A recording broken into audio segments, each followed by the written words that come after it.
ನಿನ್ನನ್ನ ಹತ್ತಿರದಿಂದ ಈ ರೀತಿಯಾಗಿ ನೋಡಿದವ ನಾನಲ್ಲ. ನೋಡಿದ ಆ ಕ್ಷಣದಲ್ಲಿ ನಿನ್ನ ತನುಬಂಧ ಎನ್ನುವುದು ನನ್ನ ನಾಸಿಕವನ್ನ ಸೇರಿ ನನ್ನನ್ನು ಪ್ರಚೋದಿಸಿದ್ದು ಸುಳ್ಳಲ್ಲ. ಜೊತೆಗೆ ನಾಲ್ಕಲೋಕದ ಸುಂದರಿ ನೀನು ಎನ್ನುವುದು ಸ್ಪಷ್ಟ. ಎಲ್ಲವರನ್ನು ಮುಗಿ ಮೀರಿಸುವಲ್ಲಂತ ಸೌಂದರ್ಯವನ್ನು ನೀನು ಮುಗಿಸಿಕೊಂಡವಳು. ಏನೇನು ಮದುವೆ ಕಾರ್ಯ ಎನ್ನುವುದು ವಿಜೃಂಭಣೆಯಿಂದ ಸಾಗಿತು. ಕಾರ್ಯಕ್ರಮವು ಚಂದವಾಯಿತು. ಸಂತೋಷಕ್ಕೆ ಪಾರವೇ ಇಲ್ಲ. ಹಾಗಿದ್ರೆ ಇವತ್ತು ನಮ್ಮ ಪ್ರಥಮ ರಾತ್ರಿ. ಈ ಕ್ಷಣವನ್ನು ನಾವು ಅನುಭವಿಸಬೇಕು ಹೇಗೆ?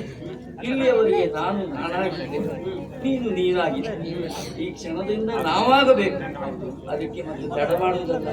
ಸಿದ್ಧತೆ ಆಗಿದೆಯಲ್ಲ, ಪ್ರವೇಶಿಸೋಣ.